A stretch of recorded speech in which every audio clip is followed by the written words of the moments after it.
ബാബിൽ ഹദീസ് പറയുന്നത് ഇതേ റാവികളാണ്. ഹദ്ദസന അബൂ മുആവിയ അനിൽ അഅ്മശ് അൻ അബി സ്വാലിഹിൻ. ഇതേ റിപ്പോർട്ടാണ് ഇമാം ബുഖാരി റളിയല്ലാഹു അൻഹു പല സ്ഥലങ്ങളിലും കൊണ്ടുവന്നിട്ടുള്ളത്. അപ്പോൾ ഈ ഹദീസും ദുർബലമാണെന്ന് നിങ്ങൾ പറയുമോ? അതൊരിക്കലും ദുർബലമെന്ന് പറയില്ല. ഇമാം ബുഖാരി കൊണ്ടുവന്നു എന്ന് പറഞ്ഞാൽ തന്നെ അവിടുത്തെ അനത്തിന് പ്രശ്നമില്ല എന്നതിനർത്ഥം. ഒരു മുദല്ലിസായ മനുഷ്യൻ അൻ എന്ന് പറഞ്ഞ് ഉദ്ധരിച്ചാൽ മാത്രം സ്വീകാര്യമല്ല. മറ്റൊരു പരമ്പരയിൽ വ്യക്തമായി ഞാൻ കേട്ടു, എന്നോട് പറഞ്ഞു എന്ന് തന്നെ പറഞ്ഞായി സ്ഥിരപ്പെട്ടു വരണം. അങ്ങനെ സ്ഥിരപ്പെട്ടു വന്നത് മാത്രമേ ഇമാം ബുഖാരി കൊടുത്തിട്ടുള്ളൂ. അതുകൊണ്ടാണ് ഇമാം ബുഖാരി ഉദ്ധരിച്ച അബൂ സാലിഹ് അടക്കമുള്ള അതേപോലെ അഴ്മഷ് അടക്കമുള്ള പല റാവിമാരുടെയും അനത്തുകൾ സ്വീകാര്യമായത്. സ്വഹീഹ് ബുഖാരിയിൽ ഇമാം ബുഖാരി ഒരു മുദല്ലിസിൻ്റെ അനത്ത് കൊണ്ടുവന്നാൽ പോലും ആ സംഭവം മറ്റൊരു പരമ്പരയിൽ അനത്തല്ലാതെ നേർക്ക് നേരെ സമാഴ് സ്ഥിരപ്പെട്ടുകൊണ്ട് വന്നിട്ടുണ്ട് എന്നതിനർത്ഥം. അതുകൊണ്ട് ഇമാം ബുഖാരി ഉദ്ധരിച്ചു എന്ന് പറഞ്ഞാൽ തന്നെ അതുകൂടി ആ പ്രശ്നം തീർന്നു. ഇമാം മുസ്ലിം ഉദ്ധരിച്ചു പറഞ്ഞാൽ ആ പ്രശ്നം തീർന്നു. അതാ പണ്ഡിതന്മാർ പറഞ്ഞു ഫഖദ് ജാവസൽ ഖൻതറ എന്ന പ്രയോഗം. ഇമാം ബുഖാരി സ്വഹീഹ് ഉദ്ധരിച്ചു എന്ന് വന്നാൽ ഫഖദ് ജാവസൽ ഖൻതറ, അത് പാലം കടന്നു കഴിഞ്ഞു. ഇത് അതിനെപ്പറ്റി ആലോചിക്കേണ്ട കാര്യമില്ല. അങ്ങനത്തെ ഒരു ഇതിലുണ്ടെങ്കിൽ പറഞ്ഞോളി. ഇതേ റിപ്പോർട്ട് ഇമാം ബുഖാരി അനത്തെടുത്ത് കൊടുത്താലും മതി, കുഴപ്പമില്ല. ഇതേ സംഭവം ഇതേ പരമ്പര അനത്തിട്ട് കൊണ്ട് ഇമാം ബുഖാരി സ്വഹീഹ് ബുഖാരി കൊടുത്തിട്ടുണ്ടെങ്കിൽ നമുക്ക് സ്വീകാര്യമാണ്. പക്ഷേ കൊണ്ടുവന്നിട്ടില്ല. ഇമാം മുസ്ലിം കൊണ്ടുവന്നിട്ടില്ല. ഇമാം തുർമുദി, അബൂദാവൂദ്, നസായി, ഇബ്നു മാജ, അഹ്മദ് ഒന്നും ഉദ്ധരിച്ചിട്ടില്ല.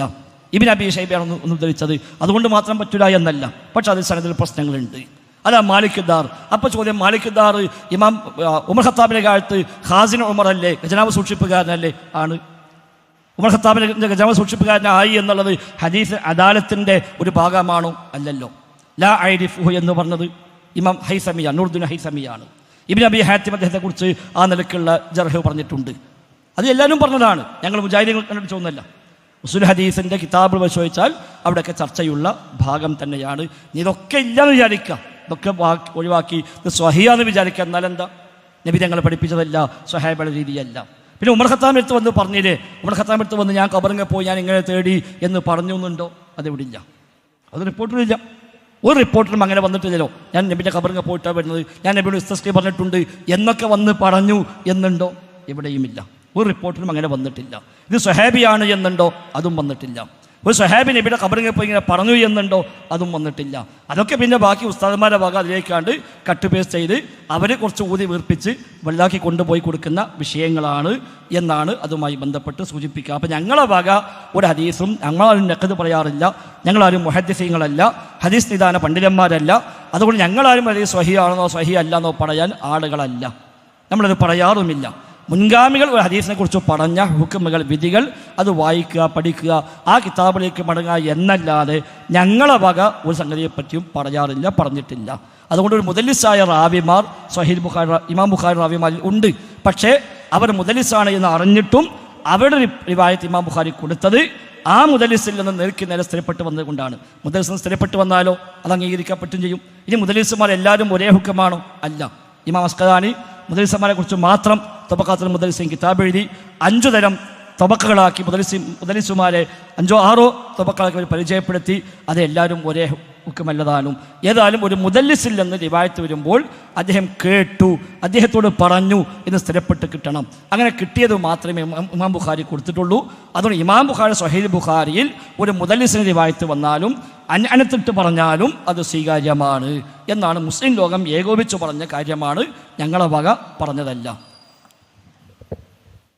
അതെ, ആ അനിൽ അഅ്മശ് ഇമാം ബുഖാരി റളിയല്ലാഹു അൻഹു ഞാൻ പറഞ്ഞില്ലേ, ഹദ്ദസന അബൂ മുആവിയ അനിൽ അഅ്മശ് അൻ അബി സ്വാലിഹിൻ എന്ന് തന്നെ ഇമാം ബുഖാരി റളിയല്ലാഹു അൻഹു ബാബിൻ അൽ അസ്വലാത്ത് ഫി മസ്ജിദ് സൂഖി എന്ന ആ ഹെഡിങ്ങിൽ കൊണ്ടുവന്നിട്ടുണ്ട് ഹദീസ്. ഇതേ പരമ്പര അഅ്മശ് റളിയല്ലാഹു അൻഹു അബൂ സാലിഹിൽ നിന്ന് അനത്തിട്ട് കൊണ്ട് പറഞ്ഞിട്ടുണ്ട്. അപ്പോൾ അവിടെ സമാഅ് ഉണ്ട് എന്നുള്ള സ്ഥിരപ്പെട്ടല്ലോ. അതെ, സ്ഥിരപ്പെട്ടു. അപ്പോൾ ഈ ഹദീസിനും സ്ഥിരപ്പെട്ട് ഇല്ല. എങ്ങനെയാ? അതാ പ്രശ്നം. അതങ്ങ് മനസ്സിലാക്കില്ല. നിങ്ങളപ്പോൾ ഫോൺ നോക്കി ചെയ്യുന്നു. ഇമാം ബുഖാരി ഇതേ സ്ഥലത്തിൽ വേറെ സംഭവം കൊണ്ടുവന്നു. അതെവിടെയാണ് ആ ഹദീസ് അങ്ങനെ കൊണ്ടുവന്നു എന്ന് പറയുമോ? ഫത്ഹുൽ ബാരിയുടെ അവിടെ തന്നെ. ഫത്ഹുൽ ബാരിയിൽ നിങ്ങൾ ആ പറഞ്ഞ റിവായത്തിന്റെ ശർഹ് വായിച്ചു നോക്കി. അല്ല, ഒന്ന് പറയുമെന്നല്ലേ, ഞാൻ കണ്ടിട്ടില്ല. ഒന്ന് വായിച്ചെങ്കിൽ നന്നായിരുന്നു. പറയണമെന്നില്ലല്ലോ. ഫത്ഹുൽ ബാരി ഇമാം അസ്ഖലാനി 2 സ്ഥലത്ത് പറഞ്ഞു. ഒന്ന് മുഖദ്ദിമയിൽ ഫത്തുൽ ബാരിയുടെ 1-ാം വാള്യം ഹദിയുസാരിയിൽ ഇമാം ബുഖാരിയുടെ റാവിമാരിൽ വന്ന മുദല്ലിസുമാർ അവിടുന്ന് അനഅനത്തായി ഇമാം ബുഖാരി ഉദ്ധരിച്ച റിവായത്തുകൾ ഏതൊക്കെയാണ് ഓരോന്ന് അക്കമിട്ട് ഇമാം അസ്ഖലാനി പറഞ്ഞു. എന്തുകൊണ്ട് ഇമാം ബുഖാരി ഇത് കൊടുത്തു? അത് മറ്റൊരു വഴിയിൽ ഇമാം ബുഖാരിക്ക് അനഅനത്തില്ലാതെ സ്ഥിരപ്പെട്ട വഴിയിൽ തന്നെ വേറെ കിട്ടിയിട്ടുണ്ട്.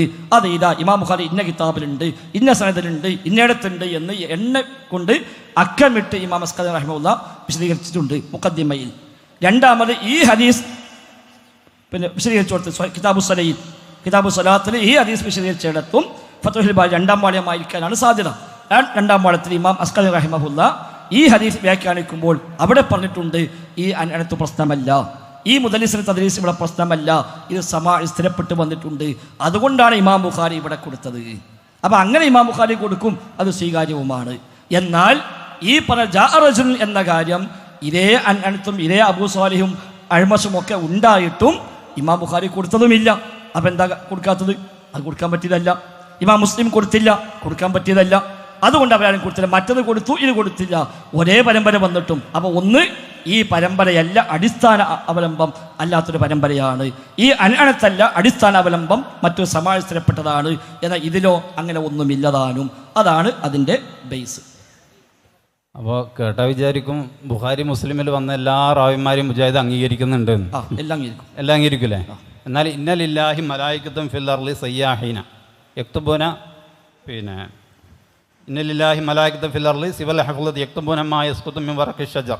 അള്ളാഹുവിൻ്റെ ഭൂമിയിൽ ഒരുപാട് മലക്കുകളുണ്ട്. മരത്തിൻ്റെ ഇലകൾ പൊയിഞ്ഞ് വീകുന്നത് അവരെ എഴുതി വെക്കുകയാണ് അവരുടെ ജോലി. അതുകൊണ്ട് അതുകൊണ്ട് വിജനമായ സ്ഥലത്ത് നിങ്ങൾ വല്ലവരും എത്തിപ്പെട്ടാൽ ഫലിയുനാദി, നിങ്ങൾ ആരും നിങ്ങളെ സഹായിക്കാൻ ഒരു മനുഷ്യരും ഇല്ലാത്ത സ്ഥലത്ത് അവന് വിളിച്ചു പറയട്ടെ, യാ ഇബാദുല്ലാഹി അഈനൂനി, അള്ളാഹുവിൻ്റെ അടിമകളെ നിങ്ങൾ എന്നെ സഹായിക്കുവീൻ. കാരണം അവിടെ എന്തുണ്ട്? മലക്കുകളുണ്ട് നിങ്ങളെ സഹായിക്കാൻ. ഈ ഹദീസിൻ്റെ പരമ്പരയിൽ വന്നത് മുഴുവനും ഇമാം മുസ്ലിം റളിയല്ലാഹു അൻഹു പരമ്പരയിലുള്ള മഹാന്മാരാണ്. എന്നിട്ട് എന്തുകൊണ്ട് നിങ്ങൾ ആ ഹദീസ് സ്വീകരിക്കുന്നില്ല? സഹോദരൻ നേരത്തെ പറഞ്ഞു മനസ്സിലായില്ല. ഞാൻ ആവർത്തിച്ച് പറഞ്ഞു, അപ്പോഴും നിങ്ങൾ ഫോൺ നോക്കിയിരുന്നു, നിങ്ങൾ മറുപടി ശ്രദ്ധിച്ചിട്ടില്ല. അതാ പറയുക, ഇമാം ബുഖാരി ഒരു റാവിന് ഹദീസ് ഉദ്ധരിച്ചു. ആ റാവിന് ഇമാം ബുഖാരി ഉദ്ധരിക്കണമെങ്കിൽ ഇമാം ബുഖാരിക്ക് ചില നിബന്ധനയുണ്ട്. ആ നിബന്ധന പാലിച്ചെങ്കിൽ മാത്രമേ സ്വഹീഹ് ബുഖാരിയിൽ ആ ഹദീസ് വരികയുള്ളൂ. ഇമാം മുസ്ലിമിന് വേറെ ചില നിബന്ധനയുണ്ട്, അത് പാലിച്ചെങ്കിലേ സ്വഹീഹ് മുസ്ലിമിന് വരികയുള്ളൂ. അതേ റാവിയിൽ നിന്ന് മറ്റു സ്ഥലത്ത് ഉദ്ധരിക്കപ്പെടാം. അവിടെ ഒരു പക്ഷേ ഈ അനഅനത്താണ് വന്നിട്ടുണ്ടാവുക, അതുകൊണ്ട് സ്വീകാര്യമല്ല എന്ന് പറയും. ഈ റാവി മുദല്ലിസാണെങ്കിൽ മുദല്ലിസായ റാവിന്ന് ഞാൻ കേട്ടു, എന്നോട് പറഞ്ഞു, ഞാൻ കണ്ടു എന്ന് അദ്ദേഹം പറഞ്ഞാൽ സ്വീകാര്യമാണ്. അങ്ങനെ പറഞ്ഞത് മാത്രമേ ഇമാം ബുഖാരി കൊടുത്തിട്ടുള്ളൂ, അങ്ങനെ പറഞ്ഞത് മാത്രമേ ഇമാം മുസ്ലിം കൊടുത്തിട്ടുള്ളൂ, അല്ലാത്ത കൊടുത്തിട്ടില്ല. എന്നാൽ നിങ്ങൾ വായിച്ചത് ഇമാം തൊബ്രാനി ഉദ്ധരിച്ചതാണ്, ഇമാം ബുഖാരി ഉദ്ധരിച്ചിട്ടില്ല.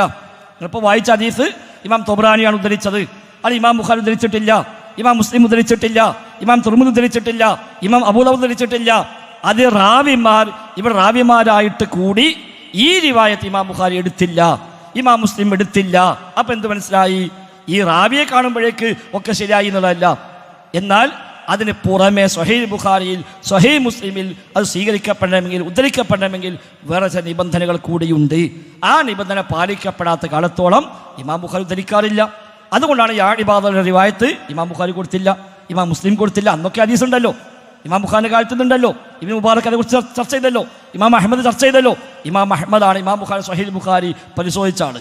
അപ്പോൾ ഇമാം ബുഖാരിക്ക് റിവായത്ത് അറിയാം, എന്നിട്ടും ഇമാം ബുഖാരി അത് കൊടുത്തില്ല. അപ്പം കൊടുക്കാനുള്ള യോഗ്യത ഇല്ല, അതുകൊണ്ട് കൊടുത്തില്ല. അതുകൊണ്ട് നമ്മളും സ്വീകരിക്കുന്നില്ല. കൊടുക്കാനുള്ള യോഗ്യത ഉണ്ട്, മണ്ടി നമ്മൾ തീരുമാനിച്ചാലോ അവർ കൊടുക്കും, നമ്മൾ സ്വീകരിക്കുകയും ചെയ്യും. സ്വഹീഹാണോ സ്വീകരിക്കാൻ ഒരു മടിയും മുജാഹിദ് പ്രസ്ഥാനത്തിനില്ല. സ്വഹീഹല്ലേ തള്ളിക്കളയാനും യാതൊരു മടിയുമില്ല. വല്ലാഹു അഅലം. ബഹുമാന്യനായ യൂസുഫ് മുസ്ലിയാർ, അതുപോലെ തന്നെ എല്ലാവരും ശ്രദ്ധിക്കാൻ വേണ്ടി പറയാം. ഇപ്പോൾ ഇത്തരം ദുർബലമായ ഹദീസുകൾ നമ്മളിപ്പോൾ എന്തിനാണ് കൊണ്ടുവരുന്നത്? അല്ലല്ലാത്തവർ വിളിച്ച് പ്രാർത്ഥിക്കാനല്ലേ? അതല്ലെങ്കിൽ റസൂറുല്ലാ പ്രയാസം വരുമ്പോൾ യാ റസൂറുല്ലാ എന്ന് വിളിക്കാനല്ലേ? അള്ളാഹുവിൻ്റെ ഖുർആൻ സൂറത്തു ഫാത്തിഹ മുതൽ സൂറത്തു നാസ് വരെ ഓതിയാൽ നൂറുകണക്കിന് പ്രാർത്ഥനകളുണ്ട്. അത് മതി നമുക്ക്. ലഖദ് കാന ലക്കും ഫി റസൂലില്ലാഹി ഉസ്വത്തുൻ ഹസന, നിങ്ങൾക്ക് നബി സല്ലല്ലാഹു അലൈഹി വസല്ലമയിൽ ഉത്തമമായ മാതൃകയുണ്ട്. നബി സല്ലല്ലാഹു അലൈഹി വസല്ലം ഒരു മനുഷ്യൻ അവൻ കിടക്കപ്പായിൽ നിന്ന് എഴുന്നേറ്റത് മുതൽ രാത്രി വീണ്ടും അവിടേക്ക് തന്നെ തിരിച്ചെത്തുന്നവരെ ഉള്ള സമയത്തിനിടക്ക് നിർവഹിക്കേണ്ട ആയിരക്കണക്കിന് പ്രാർത്ഥനകൾ നബി സല്ലല്ലാഹു അലൈഹി വസല്ലം പഠിപ്പിച്ചിട്ടുണ്ട്. അതെല്ലാം സ്വഹീഹായ പരമ്പരകളിലൂടെ നമുക്ക് ഉദ്ധരിക്കപ്പെട്ടിട്ടുണ്ട്. അപ്പം ഇതാണ് ഇസ്ലാമിൻ്റെ അഖീദ. ഒരു വിജനപ്രദേശമാണെങ്കിലും ഏത് പ്രദേശമാണെങ്കിലും സ്വജനപ്രദേശമാണെങ്കിലും ഇനി കട്ടിലിൽ കിടക്കുകയാണെങ്കിലും സോഫയിൽ ഇരിക്കുകയാണെങ്കിലും വാഹനത്തിൽ പോകുകയാണെങ്കിലും വെള്ളത്തിൻ്റെ അടിയിലാണെങ്കിലും ആകാശത്തിന് മുകളിലാണെങ്കിലും അല്ലാ എന്ന് വിളിക്കുക. യാ റസൂലുള്ളാ എന്നല്ല, ജിന്നെ എന്നല്ല, മലക്കേ എന്നല്ല. ഇതാണ് ഒരു മുഅ്മിനിൻ്റെ അഖീദ. ഇത് മുത്തവാത്തിറായ ഖുർആൻ കൊണ്ട് മുത്തവാത്തിറായ ഹദീസ് കൊണ്ട് സ്ഥിരപ്പെട്ടൊരു കാര്യമാണ്. ഇത് മുസ്ലിം സമൂഹത്തിൻ്റെ ഇജ്മാഅ്. ഇതിൽ ലോകത്ത് അള്ളാഹു അല്ലാത്തവരെ വിളിച്ച് പ്രാർത്ഥിക്കുക, അള്ളാഹുവിനോട് മാത്രമേ പ്രാർത്ഥിക്കാൻ പാടുള്ളൂ എന്ന വിഷയത്തിൽ ലോകത്ത് മുസ്ലിമീങ്ങൾക്കുള്ള തർക്കമല്ല. യൂസുഫ് മുസ്ലിയാർക്ക് ആ വിഷയത്തിൽ തർക്കം ഉണ്ടാവും എനിക്ക് തോന്നുന്നില്ല. ഇനി ഈ ഖുർആനും ഹദീസും മുസ്ലിം ലോകത്തിൻ്റെ ഇജ്മാഇനും എതിരായിക്കൊണ്ട് വല്ല തെളിവുണ്ടാണെങ്കിൽ ഈ മൂന്നെണ്ണത്തിനേക്കാളും പവർ അതിനുണ്ടാണല്ലോ. അപ്പോഴല്ലേ മുസ്ലിങ്ങൾക്ക് അത് ഹുജ്ജത്താവുള്ളൂ. ഇവിടെ ഈ പറയപ്പെട്ട സംഭവത്തിൽ ഒരു മനുഷ്യൻ വന്നു എന്നാണ് പറഞ്ഞത്. യൂസുഫ് മുസ്ലിയാർക്ക് അയാൾ അഡ്രസ്സ് ചെയ്താലും അറിയില്ല, ലോകത്തൊരു ആൾക്കും അയാൾ അഡ്രസ്സ് അറിയില്ല. അള്ളാഹുവിൻ്റെ ഖുർആനിൽ അഡ്രസ്സുള്ള കുറേ ആളുകളെ പറ്റി പറഞ്ഞിട്ടുണ്ട്. അള്ളാഹിൻ്റെ അമ്പിയാക്കന്മാർ, ആ അമ്പിയാക്കന്മാർ അഡ്രസ്സുള്ളവരാണ്. ഒരു റജുലല്ല, ഒരു അഡ്രസ്സുള്ള, ഇവിടെ ശ്രദ്ധിക്കുക, ഒരൊക്കെ അഡ്രസ്സുള്ളവരാണ്. ആ അഡ്രസ്സുള്ളവരുടെ പ്രാർത്ഥന അള്ളാഹിൻ്റെ ഖുർആനിലുണ്ട്. റസൂലുള്ളാഹിൻ്റെ സഹാബത്ത് എല്ലാവരും അഡ്രസ്സുള്ളവരാണ്. ആ റസൂലുള്ളാഹി സ്വല്ലല്ലാഹു അലൈഹി വസല്ലമയുടെ സഹാബത്ത് മഴയില്ലാതെ വന്നപ്പോൾ എന്ത് ചെയ്തു എന്ന് ബുഖാരിയിലുണ്ട്. ഉമർ റളിയല്ലാഹുവിൻ്റെ കാലഘട്ടത്തിൽ മഴയില്ലാതെ വന്നപ്പോൾ മഹാനായ അബ്ബാസ് റളിയല്ലാഹുവിനെ ഇമാമാക്കിക്കൊണ്ട് ഉമർ റളിയല്ലാഹു മഴയ്ക്ക് വേണ്ടി നമസ്കരിച്ചു. ഇത് മുസ്ലിം ലോകത്ത് തർക്കമില്ലാത്ത കാര്യമാണ്. അപ്പം ഈ സഹാബത്തിൽ നിന്ന് സ്ഥിരപ്പെട്ട മുസ്ലിം ലോകത്ത് തർക്കമില്ലാത്തൊരു കാര്യത്തെ പൊളിക്കാൻ വേണ്ടി നിങ്ങളൊരു തെളിവ് കൊണ്ടുവരുന്നുണ്ടെങ്കിൽ ആ തെളിവ് ഒന്നുകിൽ ഖുർആനേക്കാളും മേലാകണം, അല്ലെങ്കിൽ സഹാബത്തിനേക്കാളും സ്ഥിരപ്പെട്ട സംഭവത്തേക്കാളൊക്കെ വലിയതാകണം. അതൊന്നും അല്ലല്ലോ. ഒരു റജുൽ വന്നു. ഞാൻ ചോദിക്കും, നിങ്ങൾ മുസ്ലിയാരാണല്ലോ, ഉസൂലുൽ ഹദീസ് നിങ്ങൾ പഠിച്ചിട്ടുണ്ടാവും. ഒരു ഹദീസ് സ്ഥിരപ്പെടണമെങ്കിൽ 5 നിബന്ധനകൾ നിങ്ങൾക്ക് അറിയാലോ. ആ 5 നിബന്ധനകളിൽ ആ ഹദീസിൽ പറയപ്പെടുന്ന കാര്യം അല്ലെങ്കിൽ ഹദീസിൻ്റെ അതിൻ്റെ സനദ് അത് അദാലത്തുള്ളതായിരിക്കണം, താമുള്ളബത്തായിരിക്കണം, ശുദൂദുകൾ ഉണ്ടാകാൻ പാടില്ല, ഇല്ലത്തുണ്ടാകാൻ പാടില്ല, ഇത്തിസാല സനദ് ഉണ്ടാകണം. ഇനി അതിൽ പറയപ്പെടുന്ന കാര്യമോ വിശുദ്ധ ഖുർആനിനോ പ്രവാചകൻ സല്ലല്ലാഹു അലൈഹി വസല്ലമയുടെ ഹദീസുകൾക്കോ വിരുദ്ധമായതാകാനും പാടില്ല. ഇതൊക്കെ മുസ്ലിം ലോകത്ത് തർക്കമില്ലാത്ത കാര്യമാണ്. ഇനി നിങ്ങൾ പറയുന്ന ഈ സംഭവത്തിൽ ഒരു റജുൽ വന്നു, ഇയാൾ ചെയ്ത പണി ഖുർആനെതിരാണ്, റസൂലുള്ളാഹി സ്വല്ലല്ലാഹു അലൈഹി വസല്ലമയുടെ സഹാബത്തിൻ്റെ പ്രവർത്തനങ്ങൾക്കെതിരാണ്. മുസ്ലിം ലോകത്ത് തർക്കമില്ലാത്ത കാര്യങ്ങൾക്ക് കാലങ്ങളായ നിലവിലുള്ള കാര്യങ്ങൾക്കെതിരാണ്. അതുകൊണ്ട് തന്നെ അങ്ങനെ ഒരു പണി നമുക്ക് തെളിവെടുക്കണമെങ്കിൽ ആ വ്യക്തി ആരാണ് എന്ന് വ്യക്തമായി നമുക്കറിഞ്ഞേ മതിയാകും. അത് യാ റസൂലുള്ളാഹ് എന്ന് വിളിച്ചില്ലേ, അതുകൊണ്ട് മുസ്ലിം അല്ല എന്ന്. അതിനെ വൈസമ്മയിലൂടെ ആയത്തോതിയത് ഇന്നക റസൂലുള്ളാഹ് എന്ന് മുനാഫിക്കുകൾ റസൂലുള്ളാഹിൻ്റെ സദസ്സിന് യാ റസൂലുള്ളാഹ് എന്ന് വിളിക്കാറുണ്ട്, ജൂതന്മാരും വിളിക്കാറുണ്ട് ചിലപ്പോൾ. ഇനി ഒരു മുസ്ലിം ഇസ്ലാമിനെ തകർക്കാൻ വേണ്ടി വേഷം കെട്ടി വന്നാലും അയാൾ യാ റസൂലുള്ളാഹ് എന്നല്ല വിളിക്കുക. അതുകൊണ്ട് ആ വിളിച്ച വ്യക്തി ആര്?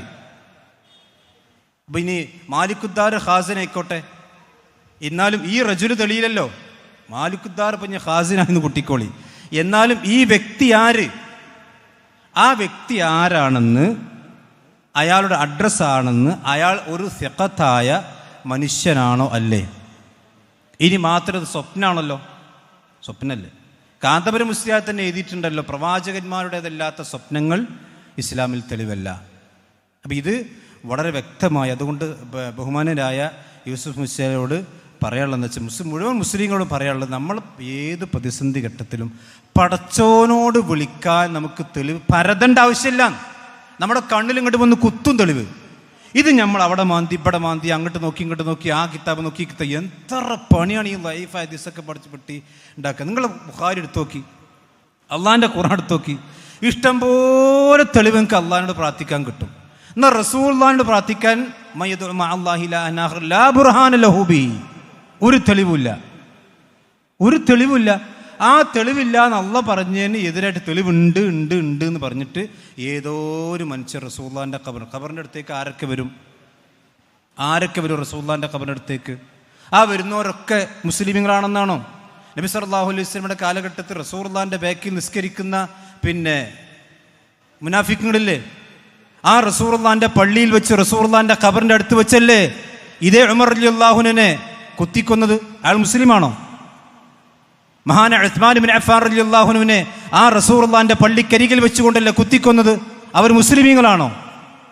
അതുകൊണ്ട് യാ റസൂലുള്ളാഹ് എന്ന് വിളിച്ചതുകൊണ്ട് അയാളുടെ അഖീദ സ്ഥിരപ്പെടില്ല. അയാൾ ആരാണെന്ന് വ്യക്തമാകണം. ഇയാൾ മുസ്ലിമാണെന്ന് അറിഞ്ഞിട്ടും കാര്യമില്ല. ആ മുസ്ലിമാണെങ്കിൽ അയാളെ സംബന്ധിച്ചിടത്തോളം റസൂലുള്ളാഹി സ്വല്ലല്ലാഹു അലൈഹി വസല്ലമയെ സംബന്ധിച്ച് അയാളുടെ അഖീദ എന്താണ് നമുക്കറിയാലോ. പല പേഴ്ച കക്ഷികളുണ്ട്. ഇതൊക്കെ ഈ യൂസുഫ് മുസ്ലിയാരി തെളിവുകൊണ്ടിരുന്നത് എന്താ? ആ മനുഷ്യൻ വന്നു എന്നൊരു കഥ പറയാനല്ലല്ലോ. ഈ കാലഘട്ടത്തിൽ മുസ്ലിമീങ്ങൾക്ക് റസൂലുള്ളാഹിന്റെ ഖബറിൻ്റെ അടുത്ത് പോയി ചോദിക്കാനല്ലേ. നമ്മൾ പറയുന്നു ഈ കാലഘട്ടത്തിൽ ആര് ചോദിച്ചാലും അത് പച്ച ശിർക്കാണ്. അതിനല്ലേ ഇപ്പം നിങ്ങൾ തെളിവുകൊണ്ടിരുന്നത്. അല്ലാതെ ഒരു റജുൽ വന്നു എന്ന് ബാലരമയിലെ കഥ പോലെ കഥ പറയാനല്ലല്ലോ. ആ കഥ അടിസ്ഥാനമില്ലാത്ത കഥ പ്രമാണമാക്കി കൊണ്ടുവരുന്നെന്തിനാ? ഇന്ന് റസൂലുള്ളാഹിന്റെ ഖബറിൻ്റെ അടുത്ത് പോയി അതിൽ ഇവിടുന്ന് യാ റസൂലുള്ളാഹ് എന്ന് വിളിക്കാനല്ലേ. അത് നിങ്ങൾക്ക് യാതൊരു തെളിവുമില്ല. അത് നിങ്ങൾ യൂസുഫ് മുസ്ലിയാർ വിളിച്ചാലും കാന്തപുരം മുസ്ലിയാർ വിളിച്ചാലും ഇനി അള്ളാഹുവിൻ്റെ റസൂലിനെ സംബന്ധിച്ച് ഇവിടുന്ന് വിളിച്ചാൽ കേൾക്കുന്ന ആര് വിളിച്ചാലും അത് പച്ചയായ ശിർക്കാണ്. അതുകൊണ്ട് ശിർക്കിന് തെളിവുണ്ടാക്കി നിങ്ങൾ സമയം കളയേണ്ട ആവശ്യമില്ല. നിങ്ങൾ അള്ളാഹിൻ്റെ ഖുർആനിൽ അള്ളാഹിനോട് ഇഷ്ടം പോലെ പ്രാർത്ഥിച്ചോളി. വഖാല റബ്ബുക്കും അദ്ഉനി അസ്തജിബ് ലക്കും. ഇത് സംശയമുണ്ടോ? യൂസുഫ് മുസ്ലിയാർ നിങ്ങളുടെ റബ്ബൊന്നല്ലേ? നമ്മൾ രണ്ടാൾ റബ്ബൊന്നല്ലേ? വഖാല റബ്ബുക്കും അദ്ഉനി അസ്തജിബ് ലക്കും. നിങ്ങളുടെ റബ്ബ് പറഞ്ഞിരിക്കുന്നു നിങ്ങൾ എന്നോട് ദുആ ചെയ്തോളൂ. ഇത് നമുക്ക് ഓതി തന്നത് മുത്ത് നബി സല്ലല്ലാഹു അലൈഹി വസല്ലം ആ റസൂലുള്ളാഹിന്റെ നാവിലൂടെയാണ് വഖാല റബ്ബുക്കും അദ്ഉനി അസ്തജിബ് ലക്കും നമ്മൾ കേട്ടിട്ടുള്ളത്. അതുകൊണ്ട് ആ റസൂലുള്ളാഹിനല്ല വിളിക്കേണ്ടത്, അള്ളാഹുവിനെ വിളിക്കുക. അതിനാണ് ഖുർആനിലുള്ളത്. അതുകൊണ്ട് ആ റജുല് സ്ഥിരപ്പെടാത്തടത്തും കാലം ഈ മാലിക്കുദാർ നന്നായതുകൊണ്ട് കാര്യമില്ല. ആ റജുല് ആരാണ് അത് ലോകത്താരും അറിയപ്പെട്ടിട്ടില്ല. അത് പറഞ്ഞിട്ട് ഇനി അത് അറിഞ്ഞാലും നിങ്ങൾ വിളിച്ചാൽ അത് ശിർക്കന്നെ. അതുകൊണ്ട് ഞാൻ റജുല് നന്നായിട്ടും കാര്യമില്ല, നിങ്ങൾ വിളിച്ചാൽ അത് ശിർക്കന്നെ. വെറുതെ എന്തിനാ ആവശ്യമില്ലാത്ത പണിക്കണം. പിന്നെ അത് സ്വപ്നമാണെന്ന് ആരോപിച്ച് നിങ്ങൾ 2-3 ആരോപണങ്ങളുണ്ട്. അത് മുഴുവനും സ്വപ്നമല്ല. അദ്ദേഹം പോയി നബി സല്ലല്ലാഹു അലൈഹി വസല്ലം ഖബറിൻ്റെ അരികിൽ പോയിക്കൊണ്ട് ഇസ്തിസ്ഖില്ലാഹ ലി ഉമ്മതിക യാ റസൂലല്ലാഹ് എന്ന് പറഞ്ഞ സംഭവം സ്വപ്നമല്ല, അത് ഉണർവിലാണ്. പിന്നീട് അദ്ദേഹം സ്വപ്നം ഏതേ കാണുന്നുള്ളൂ. അദ്ദേഹം സ്വപ്നം കാണുമ്പോൾ നബി സല്ലല്ലാഹു അലൈഹി വസല്ലം വന്നു, നീ ഉമറിനോട് പോയി ഈ വിഷയങ്ങളൊക്കെ പറയുകയും എൻ്റെ സലാം പറയുകയും ഈ വിഷയമാണ് സ്വപ്നം. അങ്ങനെ വീണ്ടും അദ്ദേഹം ഉമർ റളിയല്ലാഹുവിനോട് പോയി അവതരിപ്പിക്കുന്നുണ്ട്. ആ സമയത്ത് അതും സ്വപ്നമല്ല. അപ്പോൾ സ്വപ്നം നട്ട് തള്ളരുത്. ഒരു മിനിറ്റ് 3 വിഷയങ്ങളാണ്. പിന്നെ രണ്ടാമത്തെ പറയാനുള്ളത്, നിങ്ങളിതൊക്കെ അള്ളാഹു അല്ലാത്തവരോട് വിളിച്ച് പ്രാർത്ഥിക്കാനല്ലേ ഉണ്ടാക്കുന്നതല്ല. മാലിക് സലഫി തന്നെ നേരത്തെ ഇവിടെ ഒരു ആയത്തോതി, വലാ തഖൂലു ലിമാ അൽസൽതകുമുൽ കദിബ ഹാദാ ഹലാലുൻ വഹാദാ ഹറാമുൻ. ഹലാലിനെ ഹറാമാക്കാനും ഹറാമിനെ ഹലാലാക്കാനും അള്ളാഹുവിന് മാത്രമേ അധികാരമുള്ളൂ. അപ്പോൾ ഇവിടെ ഷിർക്കല്ലാത്ത ഒരു കാര്യത്തെ ഷിർക്കാണെന്ന് പറഞ്ഞുകൊണ്ട്, അതുകൊണ്ട് തന്നെ അല്ലേ ഫൈസൽ മൗലവിനെ ഒരു പ്രാവശ്യം ഇസ്തിസ്ഖിലാവുമ്പത്തേക്ക് അത് ഷിർക്കല്ല പിന്നെ തവസ്സുലാണെന്ന് പറയേണ്ടി വന്നത്. അപ്പോൾ ഷിർക്കല്ലാത്തൊരു കാര്യം ഷിർക്കാണെന്ന് പറയുകയും ഷിർക്കായ ഒരു കാര്യത്തെ ഷിർക്കല്ല എന്ന് പറയലും വളരെ ഗുരുതരമായ ആരോപണം, അള്ളാഹുവിൻ്റെ ദീനെ മാറ്റിമറിക്കലാണ്. അപ്പോൾ അതുകൊണ്ടാണ്, കാരണം ഈ ഷിർക്ക് ആർക്ക് മനസ്സിലായിട്ടില്ല? പണ്ഡിതന്മാർക്ക് മനസ്സിലായിട്ടില്ല. ബഹുമാനപ്പെട്ട അഹ്മദ് ബിൻ ഹംബൽ റളിയല്ലാഹു പോലും വഴി തെറ്റിയ സമയത്ത് യാ ഇബാദല്ലാഹി ദുല്ലൂനി അല ത്വരീഖ്, യാ ഇബാദല്ലാഹി ദുല്ലൂനി അല ത്വരീഖ്, അള്ളാഹുവിൻ്റെ അടിമളെ എനിക്ക് വഴി കാണിച്ചേരണേ. ഞാനത് ആവർത്തിച്ച് പറഞ്ഞുകൊണ്ടിരുന്നു. യാ ഔസിയ മുഹിദ്ദീൻ എന്ന് ആവർത്തിച്ച് പറയും പോലെ യാ ഇബാദല്ലാഹി ദുല്ലൂനി അല ത്വരീഖ് ഞാനിത് ആവർത്തിച്ച് പറഞ്ഞുകൊണ്ടിരുന്നു. അപ്പോഴാണ് എനിക്കിത് വഴിയിലേക്ക് എത്തിപ്പെട്ടത്. അപ്പോൾ ഇത് ശിർക്ക് അഹ്മദ് ബിൻ ഹംബൽ റളിയല്ലാഹുവിന് മനസ്സിലായിട്ടില്ല, ഇമാം നവവി റളിയല്ലാഹുവിന് മനസ്സിലായിട്ടില്ല, അവരുടെ ഉസ്താദിന് മനസ്സിലായിട്ടില്ല. ലോകത്തുള്ള മുഴുവൻ പണ്ഡിതന്മാർക്കും മനസ്സിലാകാത്ത ഒരു ശിർക്കിനെ നിങ്ങൾ ശിർക്കാണെന്ന് പറഞ്ഞതുകൊണ്ടാണ് അള്ളാഹുവിൻ്റെ ദീനിൽ ഇല്ലാത്ത നിയമങ്ങൾ ഉണ്ടാക്കേണ്ട കേട്ടോ, അത് അള്ളാഹുവിലല്ലാത്ത വിളിച്ച് പ്രാർത്ഥിക്കാനല്ല. പിന്നെ അദ്ദേഹം യാ റസൂലുള്ളാഹ് എന്ന് വിളിച്ചിട്ടും അദ്ദേഹത്തെ മുസ്ലിമായിട്ട് നിങ്ങൾക്ക് അംഗീകരിക്കാൻ പറ്റുന്നില്ലല്ലോ. ബഹുമാനപ്പെട്ട ഒരു സ്വഹാബി യുദ്ധത്തിൽ ഒരു മുശ്രിക്കിനെ കൊല്ലാൻ വേണ്ടി പോയി.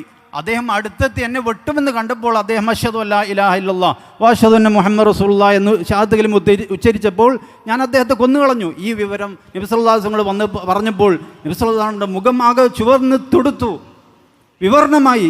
ഹല്ലാ ശഖഖത ഖൽബഹു, എന്തുകൊണ്ട് നീ അവൻ്റെ ഹൃദയം തുളച്ച് നോക്കിയിട്ടില്ല?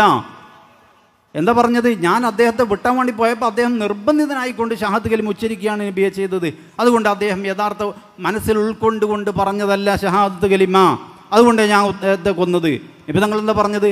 ഒരാൾ ഷഹാദത്ത് കലിമ ഉച്ചരിച്ചാൽ നിങ്ങൾ എന്തിനാ അവനെ കൊല്ലാൻ പോയി? അവനെ മുസ്ലിമല്ല എന്ന് നിങ്ങൾക്ക് വിധിക്കാൻ ആരനുവാദം തന്നു? അപ്പോൾ അദ്ദേഹം മുസ്ലിമാണ്. എന്നതുപോലെ തന്നെ ഇവിടെയും യാ റസൂലുള്ളാഹ് എന്ന് പറയുമ്പോൾ അദ്ദേഹം മുസ്ലിം ആയിരിക്കൂല. ഇങ്ങനെ തൊള്ളി തോന്നിയതെല്ലാം പറഞ്ഞുകൊണ്ട് നമ്മൾ മഹാന്മാരെ എന്ന് മാത്രമല്ല, അത് സ്വഹാബിയാണ് വന്നതെന്ന് നമ്മളെ ഇവിടുത്തെ സമസ്ത പണ്ഡിതന്മാരല്ല പറഞ്ഞത്. ബഹുമാനപ്പെട്ട ഹാഫിദ് ഇബ്നു ഹജർ അസ്ഖലാനിയെ പറഞ്ഞ് ആ വന്നത് സ്വഹാബിയായിരുന്നു. പറഞ്ഞിട്ടില്ല, അങ്ങനെയൊന്നും പറഞ്ഞിട്ടില്ല.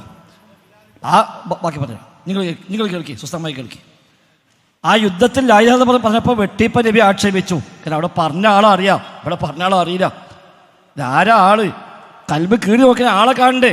ഈ ആളില്ല, ഇല്ലാത്ത ആളെ കൽബിനെ കീറുക, അവിടെയാണ് വിഷയം. 2 സ്വപ്നമുണ്ട് ഇതിന്. ഒരു ഭാഗം പകുതി സ്വപ്നം, 70% സ്വപ്നം, 30% ഉണർച്ചയില്ല. ഇതൊക്കെ ആളെ കിട്ടിയെങ്കിലേ. സ്വപ്നം കണ്ടു എന്ന് പറഞ്ഞ് ഉണർച്ച വന്നു പറഞ്ഞെങ്കിലും അത് ആളെ കണ്ട, ആരാണ് സ്വപ്നം കണ്ടത്, ആരാ വന്നത്? ഒരാളുമില്ല, അങ്ങനെ ആൾ വന്നിട്ടുമില്ല. അപ്പം അങ്ങനെ നമ്മൾ കൊണ്ടുപോകേണ്ട കാര്യമില്ല.